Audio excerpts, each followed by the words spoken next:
కాళ్లలో నొప్పి, నరాల వాపు వంటి లక్షణాలతో బాధపడుతున్నారా? వెరికోస్ వెయిన్స్ లో అత్యాధునిక చికిత్స ఏవిస్ వాస్కులర్ సెంటర్. నమస్కారం, సుమన్ టీవీకి స్వాగతం. జూలై మాసంలో ద్వాదశ రాశుల వారికి ఎలా ఉండనుంది, ఏ గ్రహాలు ఏ రాశుల వారికి అనుకూలిస్తున్నాయి, అలాగే ఏ గ్రహాలు అనుకూలించటం లేదు, వాటి వల్ల ఎటువంటి ఫలితాలు ఏర్పడనున్నాయి, ఈ విషయాలను తెలియజేసేందుకు మనతో పాటు ఉన్నారు ప్రముఖ జ్యోతిష్య శాస్త్ర పండితులు బ్రహ్మశ్రీ నందిబట్ల శ్రీహరి శర్మ గారు. గురుగారు నమస్కారం. వాగర్థావివ సంపృక్తౌ వాగర్థ ప్రతిపత్తయే జగతః పితరౌ వందే పార్వతీ పరమేశ్వరౌ. సదాశివసమారంభాం శంకరాచార్య మధ్యమాం అస్మదాచార్య పర్యంతం వందే గురు పరంపరాం. ఆదిత్యాయ చ సోమాయ మంగళాయ బుధాయ చ గురుశుక్ర శనిభ్యశ్చ రాహవే కేతవే నమః. గురుగారు, మకర రాశి వారికి ఈ జూలై మాసం అంతా ఎలా ఉండబోతుంది? మకర రాశి వారికి ధనస్థానంలో వక్రీకరించినటువంటి శని, తృతీయము మరియు నవమ స్థానంలో రాహుకేతులు, అలాగే 12వ తారీఖు వరకు చతుర్థంలో కుజుడు, 12వ తారీఖు నుంచి గురువు కుజుల యొక్క సంచారము పంచమ స్థానంలో, అలాగే రవి 16వ తారీఖు నుంచి, బుధుడు 19వ తారీఖు నుంచి, శుక్రుడు 6వ స్థానం నుంచి కర్కాటక రాశిలో సంచారం చేస్తున్నటువంటి ఈ కారణం. వెరసి చూసుకున్నట్లయితే ఈ యొక్క మకర రాశిలో జన్మించినటువంటి వారికి ప్రధానంగా నిరాశాజనకమైనటువంటి ఫలితాలు ఎక్కువగా ఉంటాయని చెప్పవచ్చు. ఎందుకనంటే గ్రహాల యొక్క సంచారం అనుకూలంగా ఈ మాసంలో లేదు.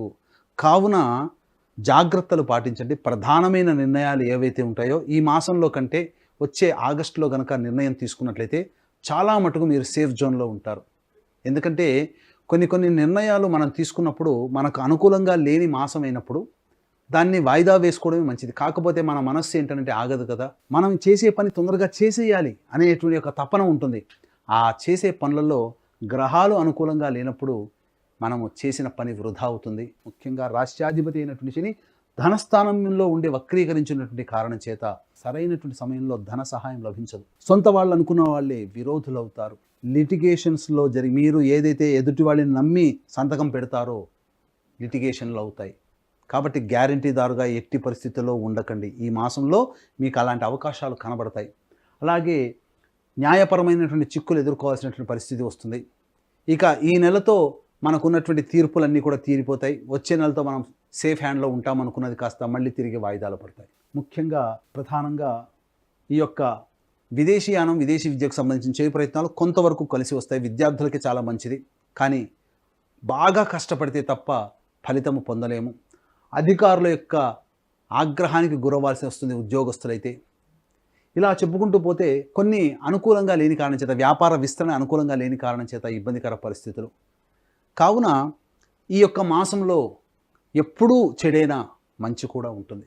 మంచి ఏంటనంటే మనం అనుకున్నటువంటి పనిలో కొంతవరకు ఆనందం, ఉత్సాహంగా ఉండడం, డబ్బు ప్రయత్నాల్లో ఉన్నప్పుడు సకాలానికి డబ్బులు చేతికి అందడం. కాబట్టి ఏ సమయంలో డబ్బులు చేతికి అందుతాయో దానికి అనుగుణంగా మీ యొక్క కార్యాచరణ మీరు పెట్టుకున్నట్లయితే తప్పకుండా ఇంతకుముందు మొట్టమొదట నేను చెప్పినటువంటి నిరాశాజనకమైన ఫలితాల నుంచి కొంతవరకు పాజిటివ్లో మీరు ఉంటారు మీ యొక్క జీవితం. మరి ఏ సమయంలో అనుకూలంగా ఉంటుందనేటువంటి విషయం చూసుకున్నట్లయితే ఈ నెల 5వ తారీఖు, 6, 7, 8, 9 తారీఖుల్లో మీకు ధనము మీ చేతికి అందుతుంది. ఊహించిన దానికంటే అధిక మొత్తంలో ధనం అందుతుంది. అలాగే ఇక మనకు ఈ వ్యక్తులు డబ్బులు ఇవ్వరేమో, మనం ఇచ్చాం, మనము వదులుకోవాల్సిందే, మర్చిపోవాల్సిందే అనుకున్నటువంటిది కూడా ఈ యొక్క మకర రాశిలో జన్మించిన వారికి 5, 6, 7, 8, 9 తారీఖుల్లో కొంత మొత్తంలోనైనా కానీ డబ్బు మీకు అందుతుంది. ఏదైనా మీరు ఇతరుల దగ్గరికి వెళ్ళి రుణాలు చేయాల్సి వస్తుంది, అప్పులు కావాల్సి వస్తుంది, అప్పు పుడుతుంది. అలాగే రాని బాకీలు వసూలు అవుతాయి. ఇక 15, 16 తారీఖుల్లో ఉద్యోగ సంబంధమైనటువంటి, వ్యాపార సంబంధమైనటువంటి కార్యకలాపాల్లో కీలకమైన నిర్ణయాలు తీసుకుంటారు. 26, 27 తారీఖుల్లో మీరు ప్రధానంగా దగ్గరలోని వ్యక్తుల సహాయ సహకారాలు అందడం, అనుకున్నటువంటి పనులు పూర్తవ్వడం, అలాగే సోదర సోదరీమణులు, స్నేహితులు మీకు సహాయ సహకారాలు అందించడం, ఇవన్నీ కూడా జరిగిపోతాయి. 22, 23 తారీఖుల్లో మీరు చేస్తున్నటువంటి పనులలో విజయాన్ని పొందడానికి అవకాశాలు ఏవైతే మార్గాలు ఉంటాయో అవన్నీ ఆ మార్గాలు మీకు కనబడతాయి. తద్వారా ఉత్సాహంతో ముందడుగు వేస్తారు. ఆ ఉత్సాహంతో ముందడుగు వేసినటువంటి ఫలితాలని మీరు 26, 27 తారీఖుల్లో మీరు పొందుతారు. ఇప్పటి వరకు మనం చెప్పినటువంటి విధంగా ఈ చెప్పినటువంటి రోజుల్లో ప్రతికూలత అనేటువంటిది లేదు. కాబట్టి చక్కగా అన్నీ అనుకూలంగానే ఉన్నాయని అనుకుంటాం. కానీ ప్రతికూలతలు కూడా ఉన్నాయి. వెలుగు తర్వాత చీకటి, సంతోషము తర్వాత దుఃఖము. కాబట్టి దుఃఖములన్నీ కూడా ఈ మకర రాశిలో జన్మించినటువంటి వారికి జూలై మాసంలో ఏ రోజుల్లో ఉంటాయి, ఏ రోజుల్లో డబ్బు పరంగా జాగ్రత్తలు తీసుకోవాలి, ఏ రోజుల్లో ఎటువంటి నిర్ణయాలు తీసుకోకుండా ఉండాలనే విషయాన్ని మనం తెలుసుకుందాం.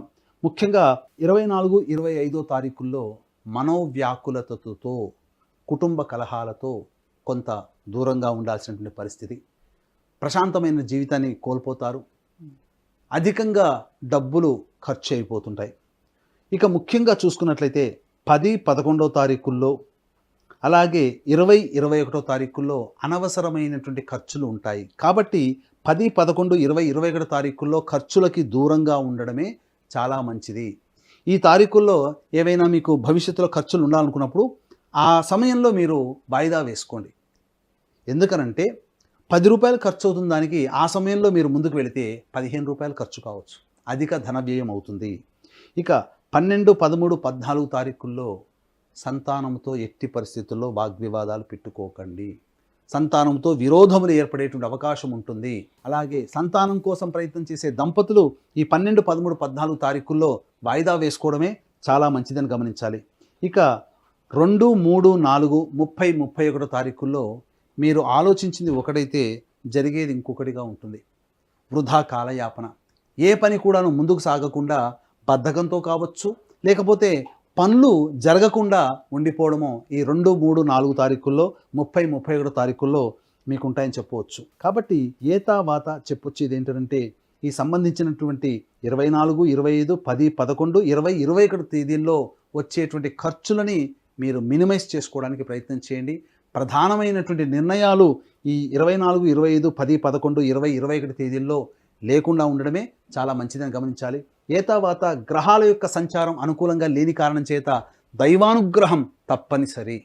కాబట్టి దీన్ని దృష్టిలో ఉంచుకొని ఈ నెల 21వ తారీఖు రోజున గురు పౌర్ణమి సందర్భంగా దక్షిణ కైలాసంగా పిలువబడే శ్రీకాళహస్తి క్షేత్రంలో రాహుకేతు పూజ, అలాగే విద్యార్థుల కోసం ప్రత్యేకించి దక్షిణామూర్తి సరస్వతి హోమాలు, మరియు వివాహం, ఉద్యోగం, అనారోగ్య సమస్యల నివారణకి 18 రకాల హోమాలు, అలాగే వృషభ, మిథున, కర్కాటక, సింహ, తుల, వృశ్చిక, మకర, కుంభ, మీన రాశుల్లో జన్మించినటువంటి వారికి శనిదోష పరిహారార్థమై శనీశ్వర హోమం, అఘోర పాశుపత మంత్ర హోమాలు ఇవన్నీ కూడా ఈ నెల 21వ తారీఖు రోజున గురు పౌర్ణమి సందర్భంగా శ్రీకాళహస్తిలో చేయించడం జరుగుతుంది. కేవలం 1500 రూపాయల రుసుముకి మీ గోతనామాదులతో చేయించడం జరుగుతుంది.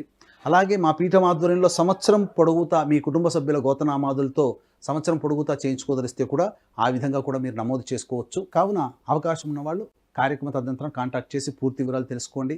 అతి కొద్ది మందికి మాత్రమే ఈ గురు పౌర్ణమి సందర్భంగా ఈ యొక్క కార్యక్రమంలో చేయించడం జరుగుతుంది. కాబట్టి ఈ అవకాశాన్ని వీక్షించేటువంటి సుమన్ టీవీ ప్రేక్షకులు సద్వినియోగం చేసుకోగలరు. గురుగారు, మరి మకర రాశి వారు దైవానుగ్రహం కోసం, నవగ్రహాల అనుగ్రహం కోసం ఎటువంటి పరిహారాన్ని పాటించాలంటారు? నవగ్రహాలు అనుకూలంగా లేని కారణం చేత ఈ యొక్క మకర రాశిలో జన్మించినటువంటి వారు శివాలయంలోని నవగ్రహాల చుట్టూ ఆదిత్యాయ చ సోమాయ మంగళాయ బుధాయ చ గురు శుక్ర శనిభ్యశ్చ రాహవే కేతవే నమః అంటూ ఒక 41 ప్రదక్షిణలు 11 రోజుల పాటు చేసి, ప్రదక్షిణ తదనంతరం శివాలయంలో ఈశ్వరునికి అభిషేకము, అర్చన జరిపించండి 11 రోజుల పాటు చాలు.